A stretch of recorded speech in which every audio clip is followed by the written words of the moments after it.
10, 9, 8, 7, 6, 5, 4, 3, 2, 1. Boa noite, queridos ouvintes. No quadro Entrevista com o Veterano de hoje, nós temos a honra e o prazer de entrevistar o mais recente associado da AVEFAB, o Capitão Joy.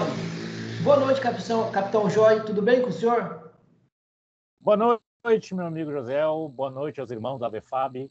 É um prazer e uma honra poder estar aqui nessa entrevista com esse meu amigo, novo amigo Josiel, e poder compor este grupo junto com os meus irmãos.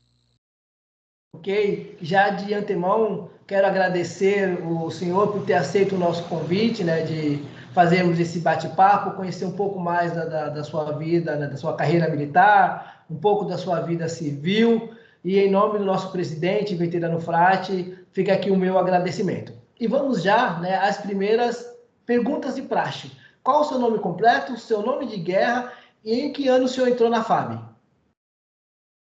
Meu nome completo é Joy José da Silva Teixeira, nome de guerra Joy. Entrei na FAB no dia 6 de fevereiro de 1986, segundo o meu registro, meu histórico militar. E o senhor tinha quantos anos quando o senhor entrou na FAB? 17 para 18, né, o meu primeiro concurso da vida, que foi para especialista, lá nos anos 80, fiz em 85, entendeu? Ingressei em 80 na Amarela 86, Sarjeta Amarela. Então, o senhor entrou através de concurso para a escola de especialista? Isso mesmo. Primeiro da minha vida, era adolescente, não sabia o que era aquilo. Tem uma história bem interessante como é que foi o meu ingresso, eu vou contar para vocês. E o senhor tinha algum familiar militar na época? Porque eu queria saber, por que o senhor escolheu a Força Aérea? Por que o senhor escolheu a escola de especialista? Bom, eu morava perto da base aérea, não, da base aérea não, né, do QG ali em Canoas. A base aérea seria um pouquinho mais afastado, então era a infância toda vendo aquele monte de soldados passando aquela farda azul bacana, entendeu? E tinha uma farda mais escura, que fechava até o pescoço, que tinha os dois sabres alados na gola. Eu achava aquilo muito bonito e pensava em servir, né, como soldado, quando chegasse a minha época. E ficava admirado com aquilo. E os caças passando em cima de casa, naquele período lá, nos anos 80, da base aérea de Canoas, aquilo me chamava a atenção. As excursões de colégio que visitavam a base aérea. Então, aquilo era um fascínio muito grande que eu tinha e via nos filmes. E eu falava, eu quero ser militar. O parente mais próximo na vida militar é um tio, que está vivo até hoje, que ele era da PM. Ele era da PM. Mas o que me fascinava mesmo era a base aérea de Canoas. Entendi. Então, a situação, o fato de o senhor morar próximo da base aérea, isso lhe chamou a atenção e surgiu esse desejo de servir a Força Aérea. Isso. Mas e por que o senhor optou por prestar o concurso para a escola especialista? Quem lhe deu essa informação? Porque na década de 80, esse tipo de informação não era muito divulgado, né? Agora, com a internet, você consegue todo tipo de informação, mas na década de 80, quase não se sabia que poderia se entrar, né, para prestar concurso para especialista. Como surgiu esse concurso para especialista? O senhor com 16, 17 anos. Foi bem interessante. Eu estava na aula de educação física do colégio, né? Era o segundo grau na época. E eu estava saindo do ginásio e encontrei um colega. E este colega estava com uma apostila. E eu perguntei para ele, o que é isso aí? É a apostila para fazer o concurso para a Força Aérea. E eu, que concurso para a Força Aérea? Para sargento, escola especialista aeronáutica. Como é que é essa escola especialista? Eu não sabia nada. Né? A minha ideia era chegar aos 18, né, servir ali, prestar o serviço militar. Aí ele me explicou, é assim, assim, assim, e eu, nossa, fiquei maravilhado com aquilo. Me lembro que eu saí, fui pegar o trem para ir para casa, eu me lembro que o céu estava escuro, né, ia dar um temporal. Peguei o trem, cheguei em casa, ele me deu um panfleto, agora tá, me lembro, eu tenho guardado até hoje esse panfleto, seja sargento da Força Aérea Brasileira e tal, e tinha um Mirage até decolando, aquilo lá me chamou muita atenção. Aí eu cheguei em casa, falei lá, né, para meus falecidos avós, meus falecidos pais, né? E eles, não, tu não vai entrar porque avião é perigoso, que cai, aquela coisa toda, né? Aí eu fiquei muito chateado. Aí o meu falecido pai chegou assim e falou, tu quer mesmo? Falei, pô, pai, eu quero. Tá, então vamos lá num cursinho que tem lá, para te inscrever no cursinho, para te estudar. Aí eu fui para esse cursinho, né? É o curso Ícaro, tinha lá em Canoas. Aí fui para o curso, fiz o curso todo, né? Foi 6 meses de curso ali, para especialista. Fiz o concurso e passei, né? Ah, claro que nesse intervalo aí fiquei sabendo tudo sobre Força Aérea. O curso era cheio de soldados que estudavam, cabos. Então a gente enchia os caras de perguntas e ouvia a conversa deles, ficava maravilhado com a conversa daquele pessoal, com a farda, com o cinto da Força Aérea, com aquele sabre alado. Todo mundo acha bonito até hoje, né? Ainda bem que nunca mudou isso na farda. Então tudo aquilo me chamava atenção. Aí passei na prova, né, no concurso de 1985, fiz no estágio do Beira Rio, né, um relógio analógico ainda para controlar o tempo. Fiz a prova e fui para o especialista, com 16 para 17 anos, mais ou menos. E quando o senhor estava, né, na escola, no ensino médio, né, no segundo grau, o senhor era escola pública ou particular? Ah, nesse caso, na escola particular, que era o seguinte, a minha mãe trabalhava numa loja de roupas, né? E o meu pai vendia tapetes. A gente não tinha dinheiro. Mas a minha falecida avó, o que ela fazia? Ela queria que o neto dela estudasse na melhor escola de Canoas, que era o La Salle. A gente não tinha condições de pagar. Não tinha, era muito caro. Aí minha avó saiu buscando bolsa de estudo com político. Naquela época, antes da Constituição de 88, era diferente as coisas, né? Pô, bolsa de estudo com um pouco de ajuda com outro, tal. E o pessoal começou a ajudar e eu tinha bolsa de estudo para estudar no Colégio dos Ricos, lá, que era um colégio muito bom, muito bom. Meus pais não iam conseguir nunca pagar aquilo lá, né? Mas aí, graças a Deus, né, por esse esforço da minha avó, ela conseguiu realizar o sonho dela de colocar o neto naquele colégio que ela conhecia. E ali eu tive um bom aprendizado que me ajudou muito no concurso da aeronáutica, né? Então foi uma escola particular muito boa, né? Então, era isso que eu ia perguntar, né? Então quer dizer que o segundo grau que o senhor fez numa escola particular, ele foi primordial para o senhor passar no concurso nacional para a escola de especialista. Foi, mas olha, meu amigo, acho que primordial mesmo foi a força de vontade, a dedicação que a minha falecida avó teve de correr atrás disso para conseguir me colocar lá dentro. Tanto que os outros netos não tinha como, né? Então, como eu era o mais velho, ela correu atrás e eu fui para essa escola, né? Eu me lembro que começava o ano, eu ganhava um par de tênis, uma calça, uma camisa, um blusão, tinha que durar aquilo, né? Eu via toda os jovens lá com roupa nova, tal, né? Às vezes eu conseguia, né? Minha mãe, né, com esforço lá, me dava uma camiseta nova, um tênis e tal, né, mas conseguia estar ali naquele colégio, né? Não me encaixava no meio dos ricos, mas estava lá, né? Tinha mais gente que tinha bolsa, alguns outros colegas, então a gente se enturmava mais com essa turma aí, com essa galera. Foi, em resumo, foi mérito seu, né? Esforço seu, esforço da sua avó, principalmente, mas mérito Isso. seu, porque teve que estudar para poder passar. E Sim, como sim. foi? E como foi essa transição? O senhor com 17 anos, então, da transição da vida civil, né, para a vida militar. Como foi isso para o senhor? Olha, não foi difícil porque eu tinha um sonho grande de entrar, sabe? Um desejo grande de entrar. Quando eu passei no concurso, eu só queria aquilo, sabe? Eu estava correndo para o teste físico, eu pesava 57 quilos, né? Nem precisava me esforçar muito, e o vento me ajudava, me levava, né? Mas assim, eu tinha uma vontade gigante de entrar. Quando eu cheguei no especialista mesmo, que eu olhava aquela escola, o alojamento, tudo pintado de azul, sabe? A gente recebendo aquele saco de fardamento. A transição, para mim, foi assim, eu entrar num paraíso. Para mim, foi eu entrar no paraíso. Eu estava realizando o sonho da minha vida, né? Que era ser da FAB. Mas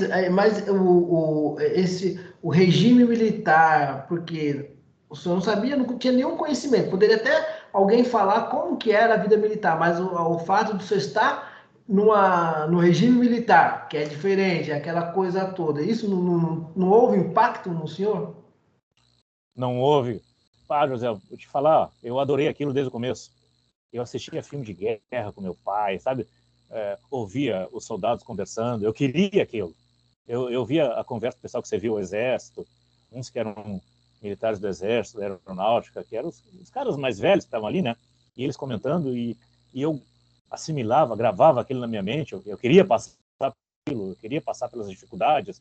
Eu gostei de tudo do meu ingresso. Não foi sofrido, não foi sofrido.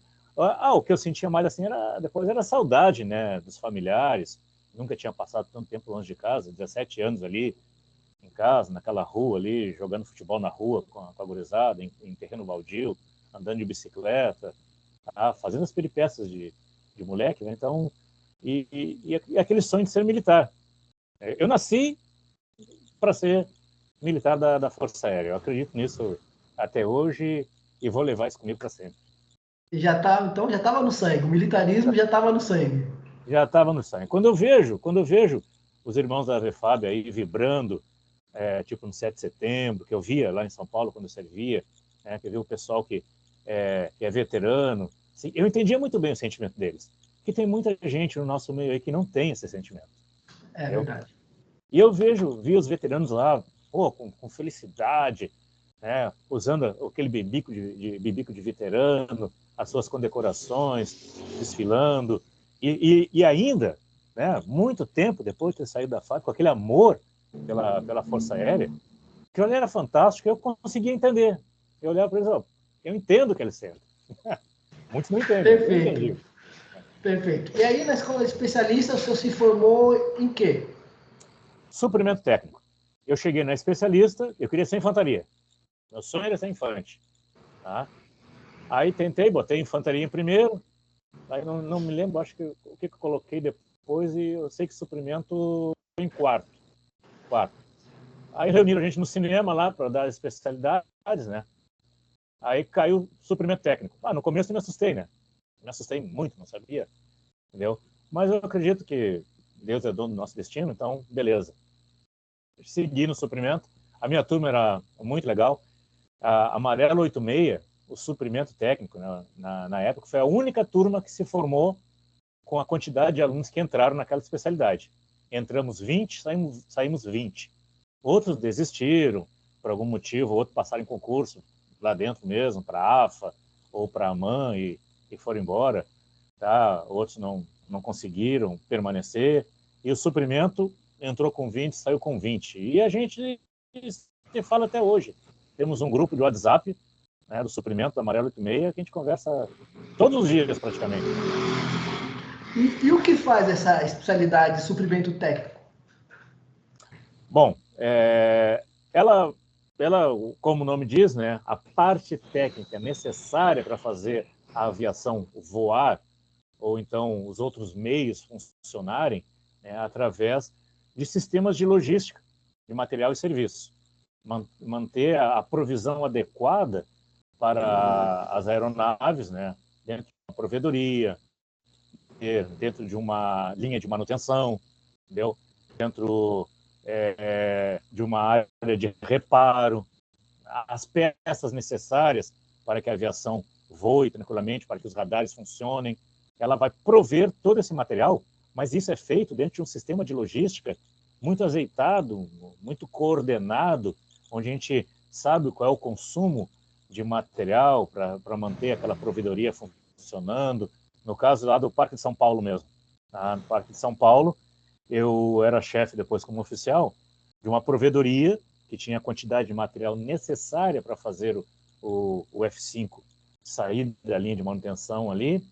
Tá? Eu era chefe do armazém de material utilizável, e aí eu tinha os itens da aviação de caça, tinha os itens do CASA, C-105, e a gente mandava para as unidades que tinha essas aeronaves, a gente mantinha abastecidas essas unidades e fazia compra também deste material do exterior, por projetos como FMS. Tá? Depois entrou o helicóptero de combate, eu não cheguei a pegar o aviãozão, o KC-390, e nem o Gripen. No ano que eu saí, eles entraram. E na parte do destacamento de controle de espaço aéreo que eu servi em Canguçu, em um radar, também era o chefe de um almoxarifado técnico, tá? E o almoxarifado de intendência também, vamos dizer assim, né? Porque é uma unidade pequena.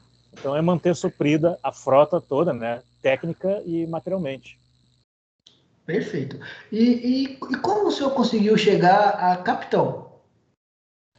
Isso aí é bem interessante, né? Eu vou contar uma sequência aqui, porque a vida toda eu gostei de estudar, né? Sempre estudei. Eu acabei me formando em 4 faculdades, fiz 5 pós-graduações, tenho 80 cursos Não, minto, 60 cursos no meu currículo. Eu formei 80 turmas, mais ou menos, dando aula, né, em várias partes. Mas foi assim, eu tinha me formado, eu me formei em serviço social, né?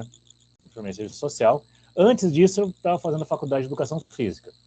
Aí parei a faculdade de educação física, porque mudou o horário, passou a ser diurno, não era compatível com o horário de expediente da minha unidade, e fui fazer um curso à noite. O curso à noite tinha o curso de serviço social, tinha psicologia, mas só que psicologia tinha aula durante o dia. Fui ver o curso de direito. Direito era quebrado durante o dia e a noite, não dava, eu tinha que pegar uma coisa noturna.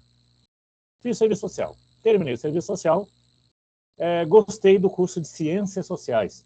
Gostei muito de sociologia. Fiz o curso de sociologia. Tá?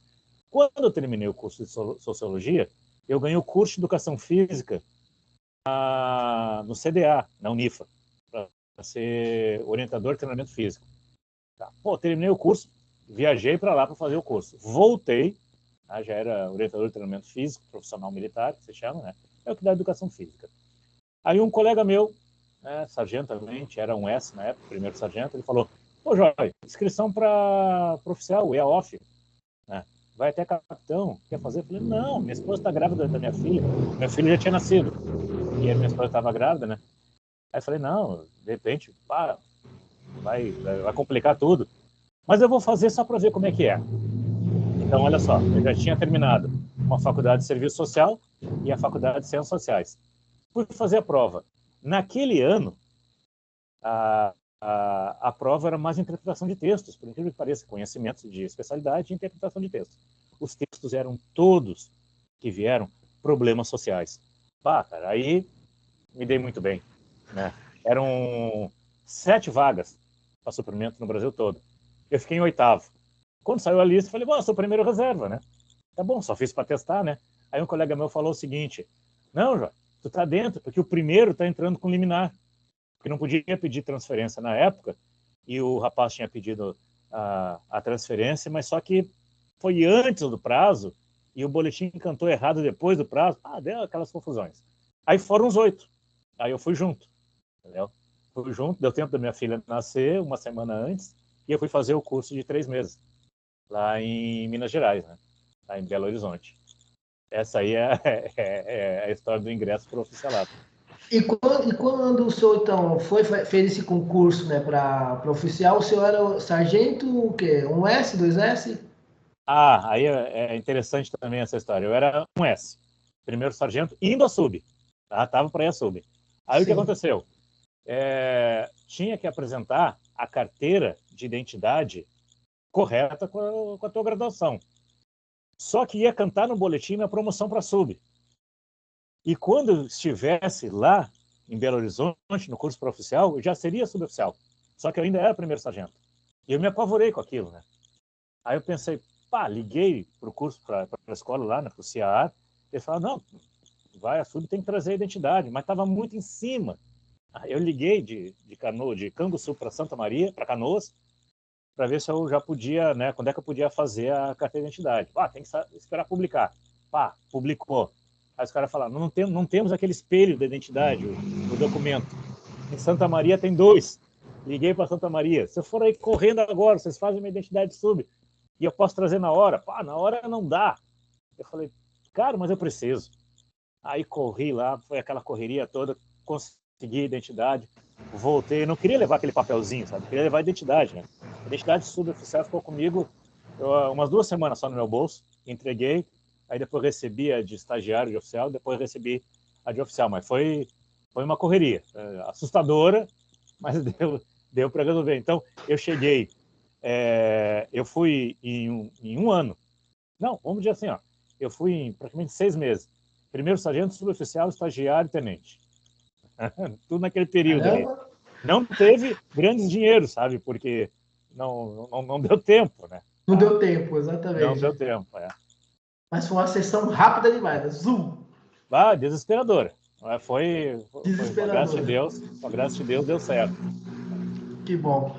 E nesse período que o senhor ficou na Força Aérea, o senhor tem alguma história que o senhor queira compartilhar com nossos ouvintes? Alguma coisa legal, boa, ruim? Alguma coisa que venha na sua memória nesse momento? Tem. A gente sabe, assim, ó, 30 anos de Força Aérea, algumas coisas ruins acontecem, né? E a gente tem que fazer, assim, um exame, de uma lavagem e jogar para o lado. Senão essas coisas elas ficam te atrapalhando. E no meio institucional acontece. Normalmente acontece. Uma coisa boa aconteceu quando eu era sargento. Eu era um instrutor de educação física da minha unidade, no destacamento, lá de Canguçu. Destacamentozinho pequeno. E como eu estava fazendo a faculdade de educação física, que foi antes da faculdade de serviço social e antes do curso de educação física da FAB, do CBA, a gente bolou lá um treinamento físico. Como era um destacamento, tinha muito mato e tudo. A gente corria no meio do mato mesmo, subida e descida e tal. A gente fez essas corridas. Tá? E muita flexão. Gostava, porque tinha a mesma idade dos soldados, né? Já começava por aí, né? Aí o cara, né? Sei, com a mesma idade de soldado, depois fiquei mais velho, continuei aquilo ali. O que aconteceu em 2004? Nós fomos o primeiro colocado no teste físico na FAB toda. Aquele destacamento. A gente era subordinado ao Sindacta 2 em Curitiba. E o Sindacta fez contato lá com o comandante, né? O que vocês fizeram aí? Né? Eu acho que na ficha aí do TAF de vocês não tá certo, né? Aí tá. Teve um outro TAF que o pessoal foi lá e, de novo, a gente manteve a mesma nota. Mas os meninos estavam impecáveis, né? Os soldados lá da época. E às vezes eu encontro alguns, falo com alguns, né? Hoje não estão mais tão impecáveis assim, né? Mas na época eram. E a gente foi o que fez eu ganhar depois como presente até, né? O curso de orientador de treinamento físico, que eu fiz ainda como sargento, né? Como sargento, e lá no Rio de Janeiro. Então essa foi uma coisa muito boa, né? Entre várias da vida militar. Outra depois em São Paulo, eu também fui gestor social, já como oficial, e eu ganhei uns prêmios na área social, né? De alguns projetos que a gente fez. Então, eu ganhei o prêmio Jovem Brasileiro na área de projetos sociais. Ganhei no Memorial da América Latina, lá em São Paulo, e na época quem me deu o prêmio foi o Marcos Mion, que hoje está famosíssimo. Foi um período que ele não estava tão famoso. E a gente criou um projeto social no Parque de São Paulo. O que a gente fazia? A gente pegava as escolas da Redondeza, tá? Levava o ônibus do parque, ia na escola, a gente tinha um cadastro das escolas, buscava aquela criançada toda, levava na segunda-feira, já de manhã cedo, para eles assistirem o desfile militar, entendeu? Então eles ficavam lá paradinhos, assistiam todo o desfile militar. Depois eles iam em todos os hangares e oficinas para conhecer o Parque de São Paulo. Depois eles tinham uma visita com dentista, médico, para palestras e tal. Iam comer no rancho lá dos soldados, antes do almoço, né? Tinha um pedacinho lá que eles comiam. Claro que ali a gente dava doces, suquinhos e tudo mais para eles. E eles voltavam para a escola e faziam um trabalho sobre aquilo, mandavam para a gente mandava um certificado depois. E aquela criançada toda, eles ficavam maravilhados com aquilo, entendeu? E muitos depois, né, mostraram a vontade de servir. Fiquei sabendo que muitos foram até soldados lá no Parque de São Paulo, e a gente competiu isso aí com um projeto lá do Exército e ganhamos o prêmio, né? E depois também ganhei o prêmio do troféu Marco da Paz, Marco da Paz, do CDL, de Pelotas, porque eu tinha feito um projeto da logística reversa pós-consumo de itens, caixas, isopor, aquela coisa toda que tu joga fora, de forma que gerasse renda para quem necessitasse de dinheiro, trabalhando com reciclagem. eu continuei um trabalho que eu fiz no Rio Grande do Sul. E quando eu era aluno de serviço social, eu e um colega criamos uma empresa de geração de renda com lixo sólido para a comunidade pobre, muito pobre mesmo, na cidade de Pelotas. Fizemos aquela empresa, doamos a empresa para essa comunidade, estava ganhando o dinheirinho deles, tal. Quando eu me formei em ciências sociais, eu voltei ali para estudar as relações de trabalho, fiz o meu TCC em cima das relações de trabalho deles. Quando eu fui para São Paulo, eu fiz uma pós-graduação em psicologia organizacional, e o meu trabalho de conclusão também foi em cima disso, que aí foi essa logística reversa. Deu um resultado bom, e o CDL me deu como prêmio o troféu Marco da Paz nessa área. Vem outras também, por trabalhos que eu fiz junto com o NPOR lá de São Paulo, e é uma medalha Drauzio Camargo, do MMDC, o núcleo MMDC de São Paulo, né, referente à Revolução Constitucionalista, que a gente fez alguns trabalhos também de pesquisa com o pessoal do núcleo. Então, ali foi uma parte boa. E outra que eu gostei muito é ser instrutor do ILA. Eu morava na base aérea, então dava aula no ILA a gente vai chegar nessa parte do ILA. Mas então, esse prêmio, né, que o senhor recebeu lá, Jovem Brasileiro, foi em outubro de 2010, né? Quem recebeu o prêmio foi o PAMA, o Parque de Material Aeronáutico, que recebeu o prêmio, mas quem era o coordenador desse projeto era o senhor. Isso mesmo. Foi em 2012, meu amigo, foi em 2012. 2012? 2012. Eu coordenei o projeto, criei o projeto, coordenei, né? Foi pelo nome do PAMA. Aí fui lá receber o troféu. Quando eu fui embora, o comandante quis dar o troféu para mim, né? Pô, já leva de lembrança que o troféu é teu, né? Estava lá na sala. Aí eu trouxe, está na minha estante até hoje. Legal. E nesse período que o senhor, na sua carreira, né, na Força Aérea, você exerceu diversos cargos relevantes, né, em várias organizações militares da FAB, né? E dentre elas, destacam-se, o senhor foi professor do ILA, né, do Instituto de Logística da Aeronáutica, que fica dentro da base aérea de São Paulo. O senhor foi chefe da área de inteligência e contra-inteligência da FAB e fiscal de contratos da Força Aérea, né, contratos nacionais e internacionais. Desses três que eu citei, o senhor poderia falar um pouco do que trata cada um? Vamos começando pelo professor de logística do ILA. O que o senhor lecionava no ILA? Bom, como eu tenho uma pós-graduação na área de psicologia organizacional, tinha uma disciplina que era de comportamento humano e trabalhos em grupo. E me chamaram para dar aula nesse curso, tá?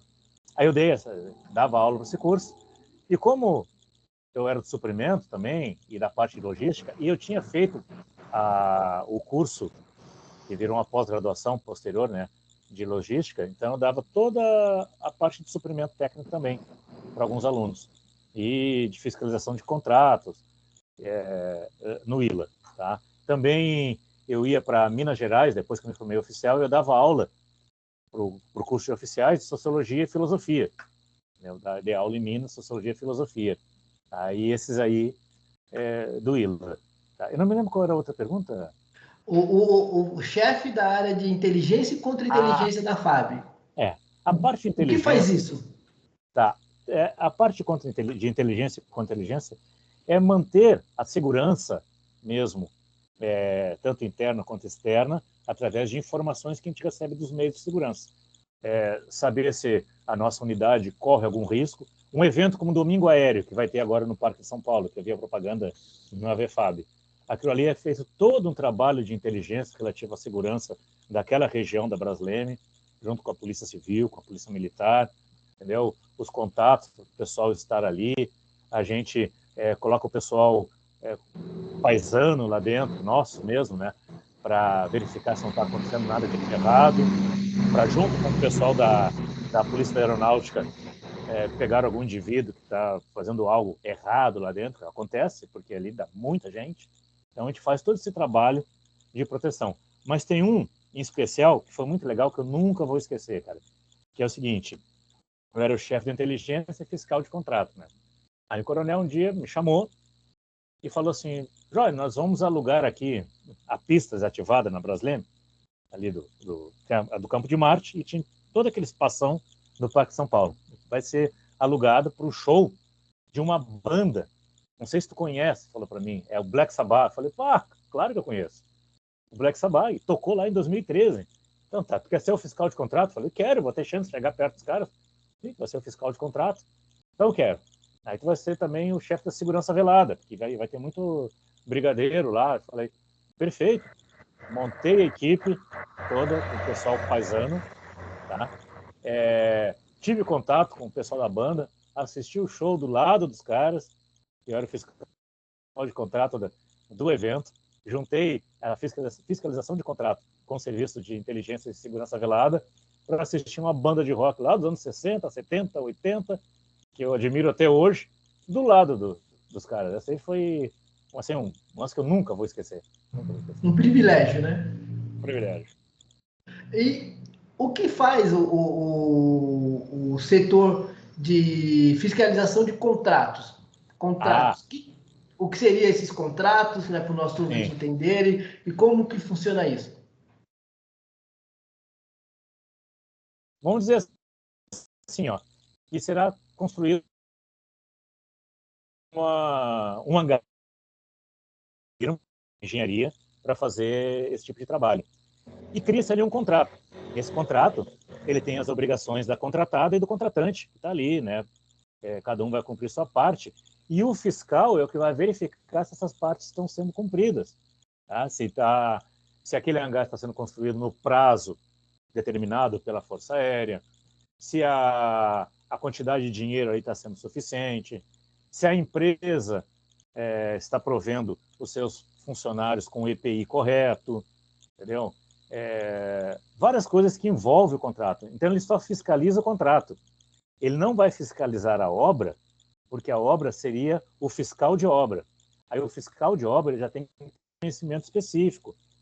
Se for um fiscal de uma obra onde ele tem que ter um engenheiro civil, engenheiro eletricista, de acordo com o serviço que tem que ser feito, aí é o fiscal da obra. Aí o fiscal da obra, ele faz esse contato com o fiscal de contrato, informando, não, a obra está dentro dos conformes, conforme, né, preconiza a engenharia e tal, aí tu pode dar o ok. Então a gente fica naquela papelada ali e diariamente aquela obra está sendo realizada, a gente está lá vendo se está tudo conforme o contrato. É uma coisa de responsabilidade, porque é dinheiro, né? Dinheiro público que vai ali, tem que ser pago, e a obra tem que ser entregue no prazo que está no contrato. Então, tudo isso aí a gente tem que cuidar, né? Então, o oficial, ele ficava fiscalizando vários contratos, e tudo, além das obrigações dele dentro do setor, né? Eu era chefe no Parque de São Paulo, de 5 hangares. Então, uma equipe grande de sargentos, cabos e soldados, mas era uma equipe excelente. Eu digo assim, ó, quando tu tem os graduados do nível que eu tinha lá, era fácil trabalhar, sabe? Os caras eram muito bons, são bons, sabe? São bons até hoje. Então, o fiscal de contrato, ele fiscaliza a execução do contrato e, de acordo com o que está sendo ocorrendo, né, na obra, ele libera para o orçamento pagar a empresa contratante. Contratada. Isso. Tem todo esse trâmite aí, entendeu? De verificar se a empresa está fazendo tudo certinho como foi combinado com a FAB. Para poder receber. Perfeito. O senhor possui inúmeros prêmios, né, na sua carreira e várias condecorações, né, tanto na Força Aérea como nas forças co-irmãs e forças auxiliares. No âmbito da Força Aérea, o senhor recebeu, que se destacam, né, a medalha Bartolomeu de Gusmão e Santos Dumont. O que foi, né, essa medalha, como ocorreu essa condecoração do Comando da Aeronáutica para o senhor e como foi receber essas condecorações? Ah, sim. Bom, a Bartolomeu de Gusmão eu recebi quando era primeiro sargento, recebi na base aérea de Canoas, por esses trabalhos de destaque que a gente fez, né? Ah, e também a unidade que eu servia, eu era o elemento de união com a questão social e científica, vamos dizer assim, da cidade de Canguçu, tanto que eu recebi também o título de cidadão canguçuense por ações na área científicas e benemerentes, como eles chamam, né? Lá da cidade. Com essa questão da educação física, eu acabei recebendo a medalha Bartolomeu de Gusmão. A medalha Santos Dumont eu recebi pelos trabalhos realizados na área de inteligência, na área de serviço social, na área de suplemento técnico, na área de educação física, por causa desses outros prêmios, dá aquele destaque, leva o nome da Força Aérea para cima, né? Aí fui agraciado com a Santos Dumont. Eu ainda ganhei lá em São Paulo a medalha do governador Pedro de Toledo, ganhei a medalha do MMDC, a Esplendor de São Miguel, a Drauzio Camargo, ganhei a cinquentenário de paz da ONU e a dos 25 anos da ONU, né? E a Solar dos Andradas do núcleo NPOR por umas aulas, instruções que a gente dava para os soldados lá. Os soldados Não é não, desculpa, legal. os alunos. Sim. E quando que o senhor saiu da Força Aérea? O senhor entrou em 86 e quando o senhor passou para a reserva? 2017. Era para sair em 2016, mas eu estava lá na base aérea de São Paulo, né? Quando eu fui para a base aérea de São Paulo, eu fiquei como chefe de esquadrão de comando da base aérea de São Paulo, com o Brigadeiro Pontiroli, que agora é brigadeiro, tá? Ele era coronel. E ele saiu, entrou um novo comandante, pediu para ficar mais um tempo, eu fiquei, tá? Mas aí, quando a gente tinha que vir para o Rio Grande do Sul, a minha família veio antes, e eu vi que eu já podia, porque eu não tinha tirado a LESP, então licença especial. Então eu tinha um ano que eu podia ganhar nesse ano. Aí eu fui para a reserva, né? Vim aqui para o Rio Grande do Sul com a minha família, e aqui eu continuei ainda na função de professor, dando aula na universidade, dando aula para educação de jovens e adultos, né, no EJA, dando aula para o cursinho para o Enem, né, isso aí é uma coisa que eu ainda estou fazendo. Né. Não, Segui. o senhor ficou 31 anos na Força Aérea. Então, Isso. o que foi a Força Aérea Brasileira para o senhor? Ah, cara, olha, além de dizer que foi minha vida,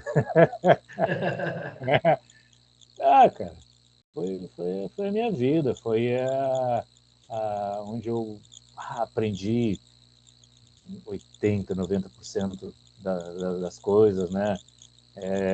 Foi aquilo para o qual eu nasci, né?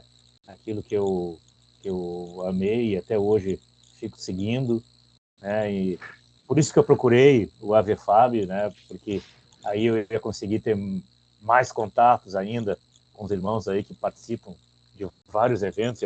Eu distante onde eu estou aqui, fronteira com o Uruguai, não consigo participar de nenhum, né? Mas pelo menos eu posso visualizar. Esse dia, ontem mesmo eu estava vendo a filmagem de um irmão aí que estava na base aérea de São Paulo e estava filmando lá na base aérea de São Paulo, entendeu? Então, pô, fiquei olhando ali aquele pátio que eu conheci muito bem, que eu andava com meus filhos ali no final de semana. Deu Então, saudade. não, aí foi uma das coisas assim, não, eu preciso manter o contato, eu preciso manter esse vínculo, e quando eu vi a associação ali, eu falei, pô, não, esses são os caras, estão sempre lá, nunca saíram, estão de coração ali, então é com esse que eu quero estar para continuar vendo as coisas distantes, né? E agora, então, já acabamos essa parte, né, da sua vida militar, né? Agora vamos para a sua vida civil. O senhor é casado, tem filhos, tem netos? Sou casado, né, com a minha esposa, Janaína, ela é psicóloga, trabalha aqui na cidade, tem o consultório dela. Tenho um filho, de 18 anos, e ele é aluno do curso de Direito, né, faz o estágio no fórum aqui na cidade, tá acabando o primeiro ano do curso de Direito. Tem uma filha que está no ensino médio, que é bailarina, adora dançar, né, dança no estúdio de dança aqui de balé, dança clássica, outros tipos de dança. E vivemos aqui na fronteira. Por quê? Porque minha família lá em Canoas, natural de Canoas, faleceram, né? Meus avós, meus pais e tudo. Então, quando a gente veio de São Paulo, a gente ficou nessa dúvida: onde ficaríamos? Vamos para Jaguarão.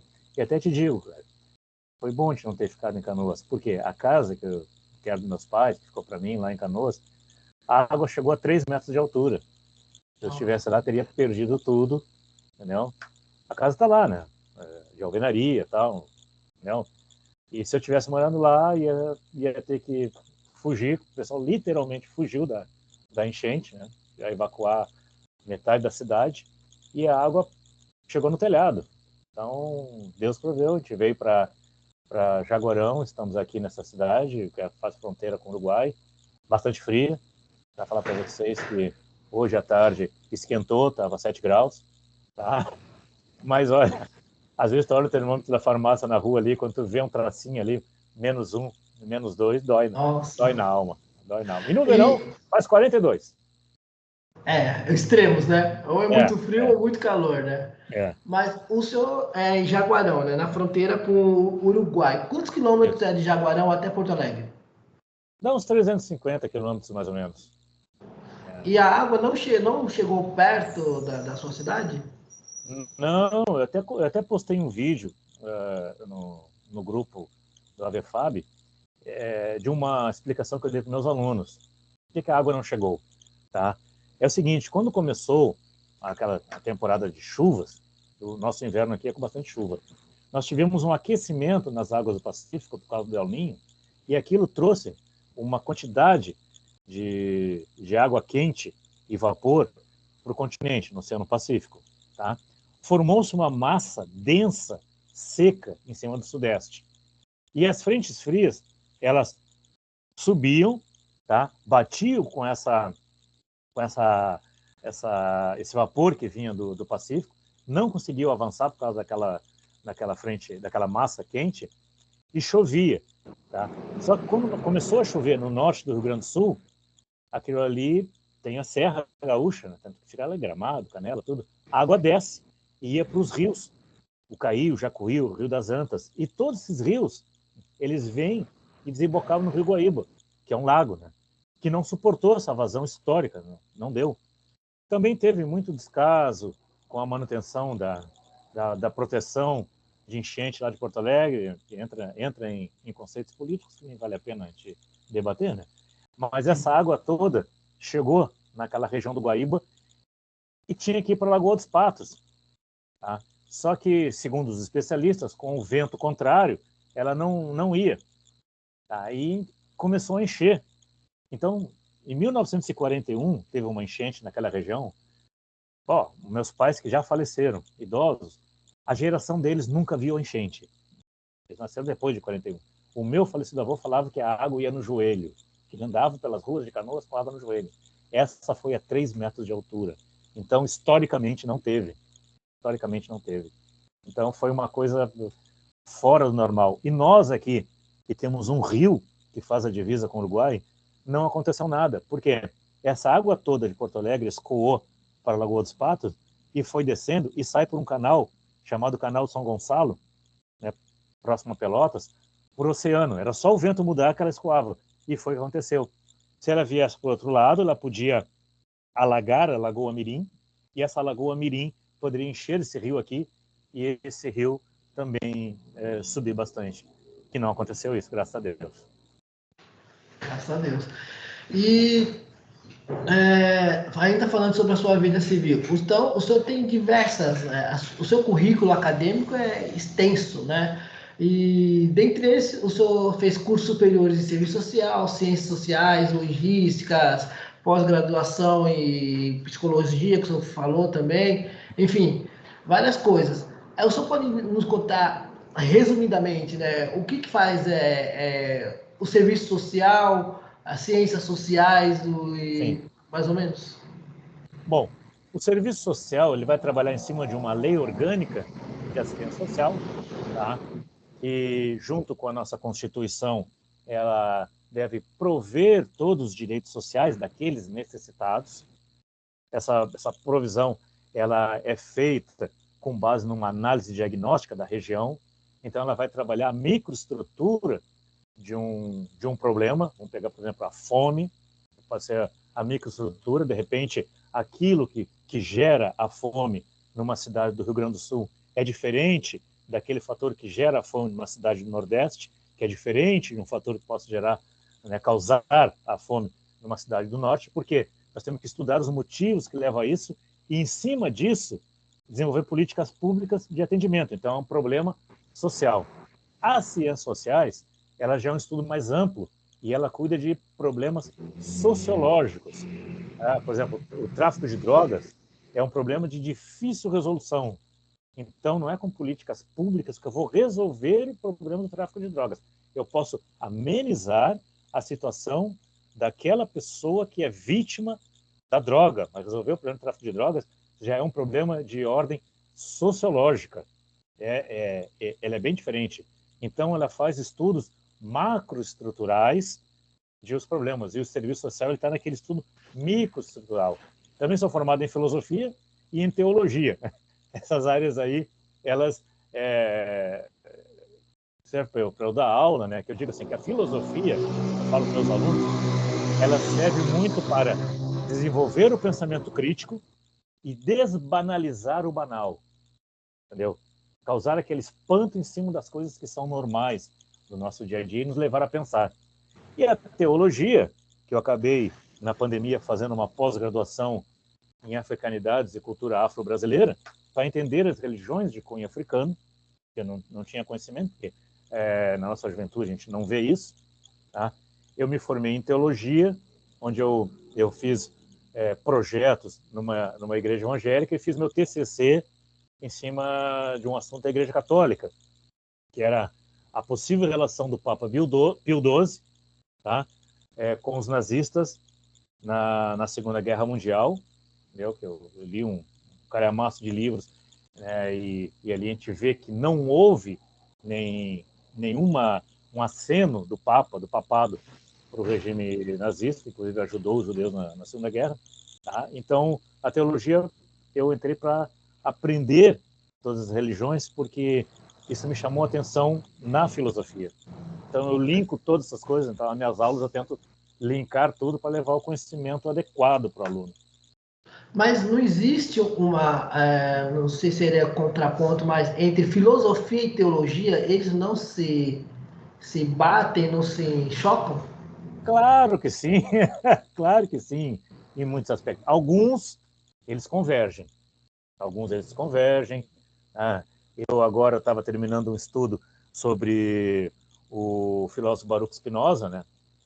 Sobre o Deus de Spinoza, a sua relação, a sua igualdade, a sua similaridade com a natureza, a forma como Spinoza via isso. Então, ali, nesse estudo, Spinoza, há um choque entre a filosofia e a teologia, tanto que ele quase foi morto por causa disso, quase que ele foi condenado por causa disso, porque o pessoal via como uma heresia. Tá? Mas nós temos filósofos, São Tomás de Aquino, Santo Agostinho, Tom Scott, tudo que nos traz uma visão de uma filosofia, onde tu usa a filosofia dentro daquela questão da teologia. Elas batem umas com as outras? Batem, nós podemos usar Nietzsche, nós podemos usar vários autores, tá? Mas por que eu fiz? Por causa dessa guerra mesmo, sabe? Por causa dessa briga e dessa convergência, para poder entender mais onde elas se juntam e onde elas se afastam. Isso que é o interessante, entendeu? Isso que me chamou a atenção. Aí acabei fazendo essas 4 faculdades aí, entendeu? 16 anos de estudo. Perfeito. Isso eu consegui, então, Ju, filosofia e teologia, conseguiu achar o senso comum entre as duas? Que elas se convergem? Isso não bugou a sua cabeça? Não bugou, porque é o seguinte, vamos pegar assim, numa visão filosófica e teológica, a religião, ela é uma construção humana. O homem cria a religião. A gente vê isso na filosofia, a gente vê isso na teologia. Tá? O que é indiscutível para as duas, tanto para a filosofia quanto para a teologia, é a questão de fé. Fé é algo indiscutível. Fé está dentro de cada religião. Aí são outros 500. Porque dentro da religião nós temos dogmas, nós temos crenças, né? Nós temos filosofias dentro de cada religião, temos mitologias dentro de cada religião, porque a religião ela é uma construção humana. O homem criou. A fé vem de dentro, vem de dentro. Então, não dá para uma ciência tentar se aprofundar muito em questões de fé, né? A filosofia, ela sabe o seu limite, onde ela deve chegar na questão de fé, entendeu? A teologia sabe valorizar a questão de fé, mas a filosofia bate na questão da religião, que nós temos religião, temos religiosidade, né? E temos a fé, cada um no seu respectivo Deus. Então, aí estão os conflitos e as convergências e divergências. Muito bem. Essa questão de filosofia e teologia daria uma outra entrevista longa, Ah, não. muito legal, né? Até vou te falar, meu amigo, eu dou entrevistas aqui na rádio, né, da cidade, muitas vezes eu vou falar sobre geopolítica, tá, que é a situação das guerras, né, a gente fala muito sobre... fui dar uma aula sobre comunismo, socialismo, para o pessoal poder entender o que era isso, entendeu? Deixar bem claro que é uma coisa que não deu certo e comprovar que não dá certo, tá, sem usar nenhum posicionamento político, apenas teórico, entendeu? Apenas teórico.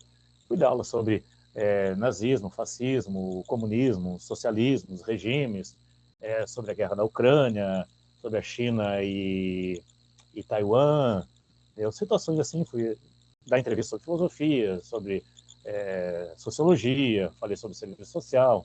Geralmente sou chamado aqui na rádio para falar sobre esses assuntos.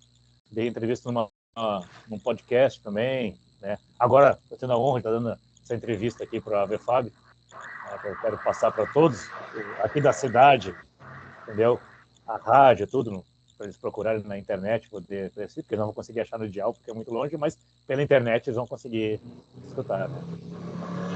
Legal. Então o senhor é um tipo de cientista político aí na cidade?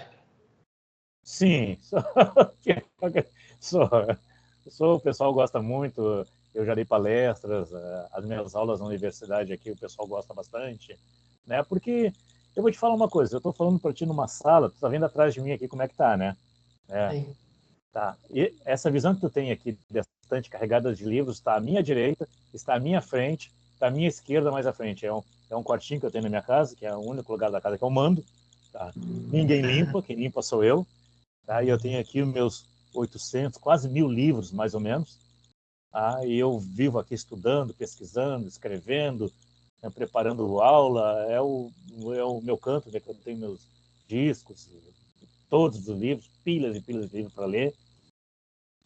E sempre compro mais livro, porque o leitor, eu sou viciado em leitura, né? O leitor mesmo, ele compra mais livro do que ele é capaz de ler, né? Faz pilhas de livros e tenta vencer nessa vida, né? Perfeito, perfeito. E agora vamos falar um pouco, né, sobre a AVFAB, né? Já estamos já nos dirigindo para encerrar a nossa entrevista, Claro. que aliás o assunto tá, o papo tá bem legal, que a gente ficaria 2 horas conversando tranquilamente, mas temos um tempo, né? E como o senhor então conheceu a AVFAB? Eu conheci a VFAB mesmo lá em São Paulo, no Parque de São Paulo, quando tinha um domingo aéreo, apareciam alguns integrantes, mas eu me aproximei mais, foi na base aérea de São Paulo, nos eventos festivos que tinha na base aérea de São Paulo, tá? Tinha uma festa junina, às vezes tinha alguns integrantes, no Parque de São Paulo, eu via o pessoal, eu olhava de longe assim, ó, pô, aquela turma com um bico lá de terno, ia ver quem era, não, o veterano da FAB, eu conversava com o pessoal, o que me chamou a atenção na VFAB, né? O amor que o pessoal tem pela fase da vida que eles tiveram na FAB, alguns no Exército, porque tem na VFAB também tem o pessoal, acho que da PM do Exército, né? O amor que eles têm pela aquele período, que eles levam muito, muito a sério. Então, aquilo me chamou a atenção porque é o mesmo amor que eu tenho, né? Aí, tá, fui para a reserva, fui para o Rio Grande do Sul, né? Esqueci tudo praticamente. Um dia eu estava aqui olhando as redes sociais, não sei porque, bom, apareceu um videozinho da VFAB. Eu acho que eu estava vendo algumas páginas da Força Aérea, apareceu, né? Entrei, tá? Entrei, comecei a ver um monte de fotos, solenidade na base aérea de São Paulo, ver o pessoal de São Paulo, ver gente de outra parte do Brasil, e aquilo começou a me chamar a atenção, né? Aí fiquei na dúvida, mas será que não é só o pessoal que foi soldado que pode participar? Entendeu? Será que eu que fui graduado, fui oficial, posso participar, tal. Aí eu vi que tem uma tenente-coronel, né? Eu vi que tem um oficial general. Falei, opa, dá para participar, né? Aí, vou buscar um contato. Comecei a buscar contato ali, tal, né? Como é que eu faço para participar? Que eu quero continuar vendo. É a forma que eu tenho, através da VFAB, de ver no Brasil todo, entendeu? As unidades da FAB, e principalmente a de São Paulo, porque eu acho que tem mais gente ali em São Paulo, e eu consigo visualizar tudo, né? E tá por dentro ainda das novidades. Então, foi uma benção eu ter encontrado, né? E estou muito feliz de participar, de compor o grupo.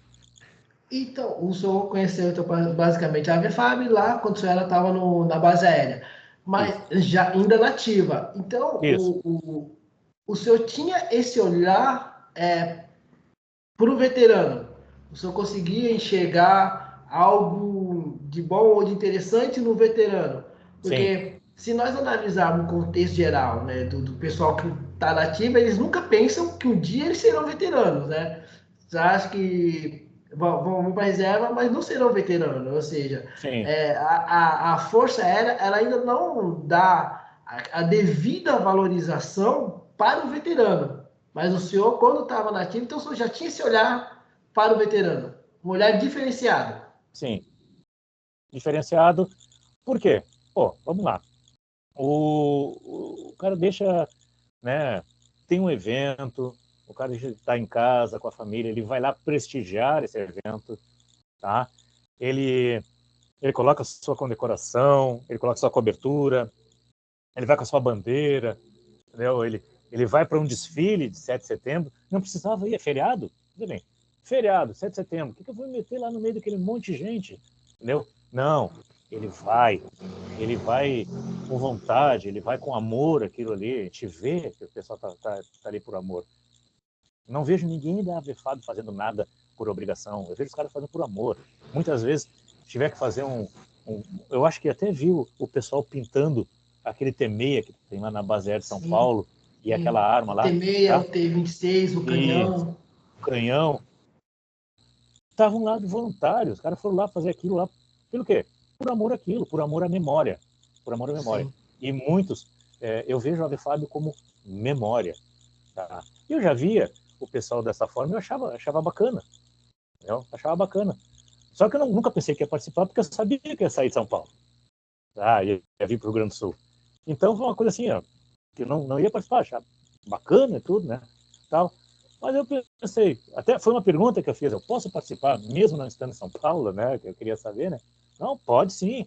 Falou, pô, beleza. Eu falei assim, tá, aquele bibico, eu posso usar numa solenidade aqui na minha cidade, se estiver no exército e tal, eu vou lá e vou colocar um bibico de veterano, né? Pode também.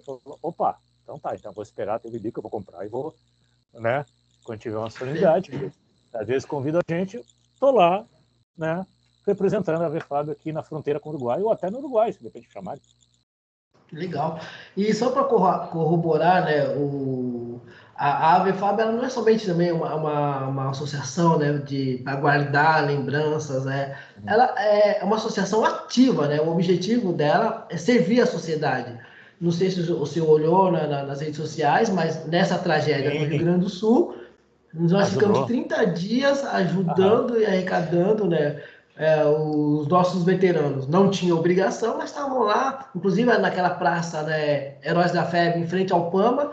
Ficamos 15 dias lá recebendo doações e também tivemos veterano na cidade de Mojimirim, aqui em São Paulo. Também tivemos no Paraná alguns veteranos também recebendo doações e no total nós destinamos para o Rio Grande do Sul, né, nessa tragédia, quase 9 toneladas de mantimentos e alimentos enviados pela AVFAB, né? Chegou uma hora que já não adiantava mandar para a base aérea de São Paulo, que eles estavam sobrecarregados, não tinha como escoar tudo isso, então Aham. nós da AVFAB mandamos diretamente para o Rio Grande do Sul. Né? Então, o objetivo nosso, além de resguardar a memória da caserna, que isso é muito bom, né? Mas também é servir a sociedade, né, no geral. E para encerrar, quais são as suas expectativas como o recém-associado da AVFAB? Minhas expectativas é um dia, quando eu for a São Paulo aí, poder participar de algum evento, estar lá junto com vocês. Entendeu? Tendo a possibilidade, se eu for, já levo então essa cobertura dentro da mala ali, a roupa certa, eu lá. E aqui poder representar aqui no Rio Grande do Sul, né? Poder fazer alguma coisa, a gente tá aí. Perfeito. Então, é isso aí, meus queridos. Então, essa foi a entrevista, um bate-papo muito legal com o capitão, né, o veterano capitão José da Silva Teixeira. A minha continência para o senhor e nossos agradecimentos, né, em nome do nosso presidente, Wagner Tadeu Frati, por ter compartilhado um pouco da sua história conosco. Obrigado, minha continência a todos. A Associação de todos os veteranos da Força Aérea Brasileira.